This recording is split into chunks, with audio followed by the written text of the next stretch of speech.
নমস্কাৰ বন্ধু-বান্ধৱীসকল, মোৰ এটা নতুন ভিডিঅ'লৈ আপোনালোকক পুনৰবাৰ স্বাগতম জনাইছোঁ। লং চেনেলত সম্প্ৰচাৰিত হৈ থকা সূৰুযমুখী ধাৰাবাহিকখনৰ সোমবাৰৰ অন্তত চাবলৈ বহুত বেছি ইণ্টাৰেষ্টিং হ'বলৈ গৈ আছে। যদিহে আপোনালোকে সূৰুযমুখী ধাৰাবাহিকখন চাই ভাল পায় তেনেহ'লে ভিডিঅ'টোত এটা লাইক কৰি আমাৰ চেনেলটো ছাবস্ক্ৰাইব কৰি ল'ব, এনেকুৱা ধৰণৰ আপডেট মোৰ পাই থাকিবলৈ।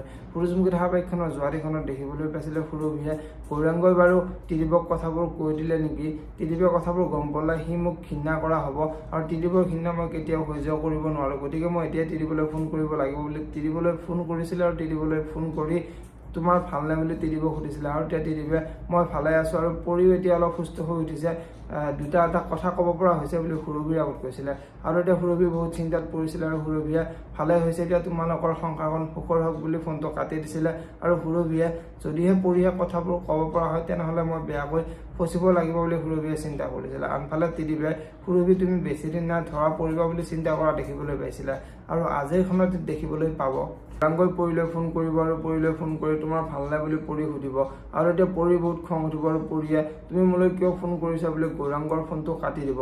আনফালে সুৰভিয়ে যদিহে পৰি সুস্থ হৈ উঠে তেনেহ'লে মই বেয়াকৈ ফচিব লাগিব, পৰি সুস্থ হৈ নুঠোঁতেই তাইক একেবাৰে শেষেই কৰি দিব লাগিব বুলি সুৰভিয়ে চিন্তা কৰিব।